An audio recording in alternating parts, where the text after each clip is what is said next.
안녕하십니까, 깡패지사입니다. 오늘의 주요 이슈를 전해드리기에 앞서 먼저 밝혀둡니다. 저는 우익, 우파, 보수의 입장으로서 작은 목소리를 내고자 하는 한 사람입니다. 좌익, 좌파, 진보 성향이신 분들은 듣기 거북할 수 있겠습니다만 자신과 똑같은 입장이 아니라고 해서 무작위, 악의적인 신고는 지양해 주시길 바라며 99% 사실에 근거하여 보도하고 분석하겠습니다. 오늘의 이슈를 전해드립니다. 요즘 같은 상황에 딱 맞는 말이 아닐까요? 대한민국이 무너져가고 있습니다. 북한과의 외교에만 집중한 문재인 정부 때문일까요? 유가와 더불어 환율의 오름세가 심상치 않습니다. 환율은 각 국가 간 돈의 가치에 대한 차이라고 이해하시면 쉬울 것 같은데요. 오늘 기준 원달러 환율은 1160원을 돌파했습니다. 피부에 와닿지 않으신 분들이 많으시죠? 이 1160원이 넘는 원달러 환율은 2017년도 이후에 처음인데요. 원달러 환율을 포함한 외환율이 올라감에 있어서 대한민국에 직간접적으로 어떤 영향이 있을까요? 지금부터 한번 알아보겠습니다. 첫 번째는 경상수지 부분인데요. 일반적으로 환율이 상승하게 되면 국내 수출업체의 경우 수출의 대가를 이전과 같은 금액에 외국 돈으로 받더라도 원화로는 더 많은 금액을 받게 되는 것이기 때문에 수입이 늘어나게 되지만, 반대로 수입업자는 해외에서 물건을 구매해 올 때 더 많은 원화를 지급하여야 하기 때문에 수입이 줄어들게 됩니다.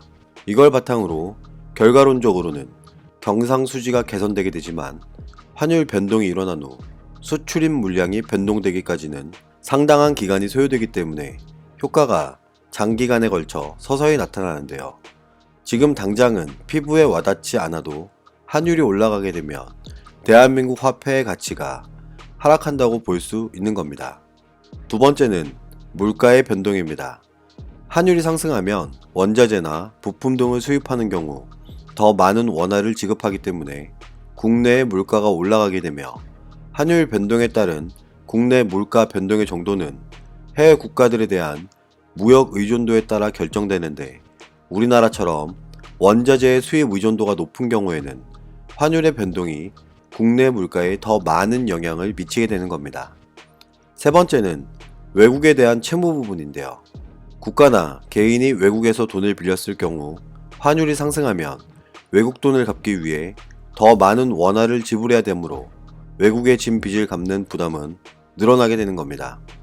쉽게 지금 상황은 대한민국의 화폐 가치가 외국 화폐보다 가치가 떨어지고 있다고 이해하시면 쉬울 것 같습니다.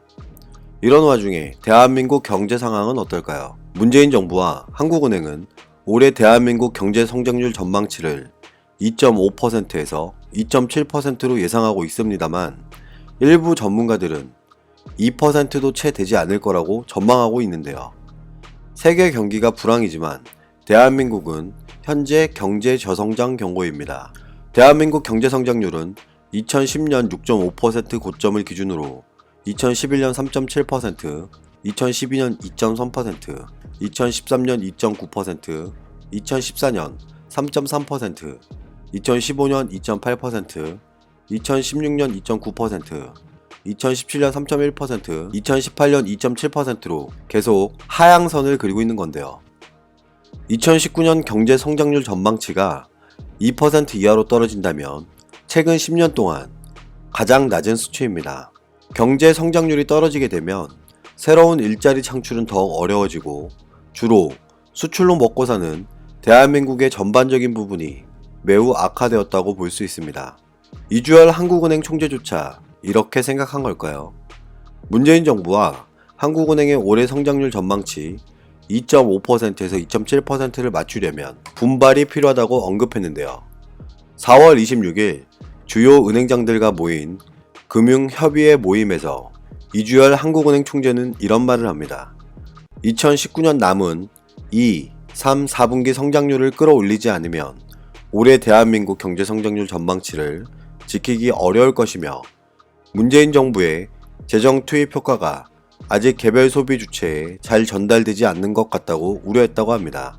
한국은행은 2019년 대한민국 경제성장률 전망치를 2.6%에서 2.5%로 낮췄는데요. 2019년 1분기에 벌써 마이너스 0.3%를 기록했기 때문에 2분기에 1.2%, 3분기에 0.8%, 4분기에 0.9%를 달성해야만 가능하다고 설명하고 있습니다. 그렇지만 일부 전문가들은 1분기에 벌써 마이너스 0.3%이기 때문에 반등 효과를 기대한다고 해도 2분기가 1.2% 성장은 쉽지 않은 수치라고 지적하고 있습니다. 대한민국 주요 금융인들은 아직까지 2% 이상을 생각하고 있지만 일부 외국 은행들은 벌써 대한민국의 경제 성장률을 1.8%까지 대폭 하향 조정했는데요. 이미 반도체 수출 감소가 불가피하기 때문에 문재인 정부의 전망치는 쉽지 않을 전망입니다.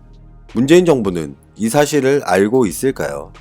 얼마나 대한민국 경제에 집중하고 있을까요? 문재인 대통령은 4월 30일 청와대 국무회의에서 이런 말을 합니다.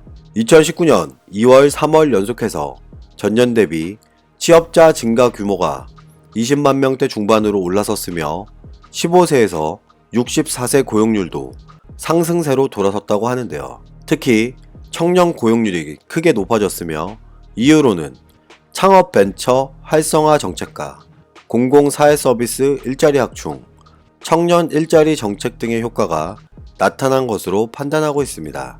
여기서 그치지 않고 일자리 질 측면에서도 상용 근로자 증가세가 유지되고 있고 고용보험 가입자가 지난 3월에만 52만 6천여 명이 늘어서 2016년 2월 이후에 가장 큰 폭으로 증가했다며 아직 고용 상황이 완전히 회복된 것은 아니지만 적어도 고용시장 안에서는 적정 임금을 보장하고 고용 안전망을 강화하는 정부 정책 기조가 성과를 거두고 있다고 평가하고 있는데요.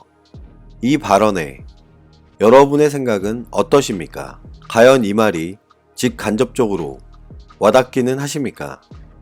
문재인 대통령은 여기서 그치지 않고 제조업과 도, 소매업의 고용 감소세가 이어져 40대 고용이 불안정한 상황에 놓인 것은 아주 아픈 부분이라며 고용시장 안에서의 상황은 나아졌다고 하지만 고용시장 바깥으로 밀려났거나 소득이 낮은 취약계층의 상황은 여전히 어렵다고 지적하고 있습니다. 저는 최소한 이게 더 현실에 가까운 발언이라고 생각하는데요.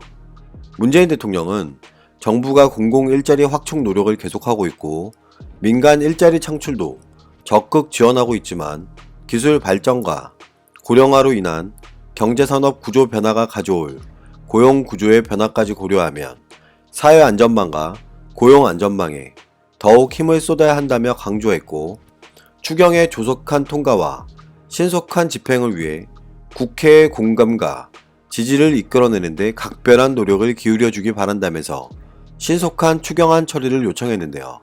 고용보험의 혜택을 받지 못하는 실업자, 청년, 경력 단절 여성, 자영업자 등 저소득자의 생계와 취업 지원을 강화하기 위한 한국형 실업 부조의 도입에도 차질이 없어야 한다며 적기에 제도가 시행되어 효과가 나타날 수 있도록 예산 편성과 입법 추진에 만전을 기해주길 바란다고 합니다. 오로지 관심은 추가 예산 편성과 새로운 입법 추진뿐인 건가요?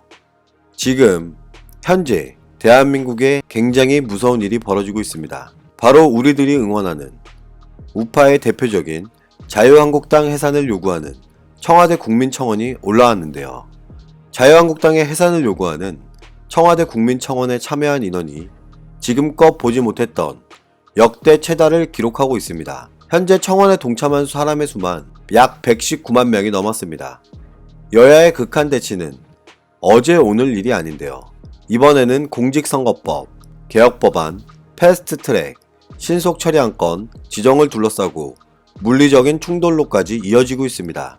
일부 국민들의 동물국회 등 비판이 제기되고 논란이 거세지고 있는데요. 이 자유한국당 청원은 지난 22일 게시됐습니다. 이 청원인은 청원의 이유로 자유한국당은 걸핏하면 장애투쟁을 벌이고 입법 발목 잡기를 하며 이미 통합진보당을 해산한 판례도 있기에 문재인 정부에서 정당 해산 심판을 청구해달라고 하고 있는데요. 청와대 국민청원이 올라간 후에 여야 간 충돌이 더욱 격해지면서 청원 인원은 점차 늘어나기 시작했고 청와대가 답변해야 하는 기준인 20만 명을 28일에 넘어섰습니다. 여기에 물러나지 않고 더불어민주당 해산을 청원하는 온라인 맞대결이 펼쳐지고 있습니다.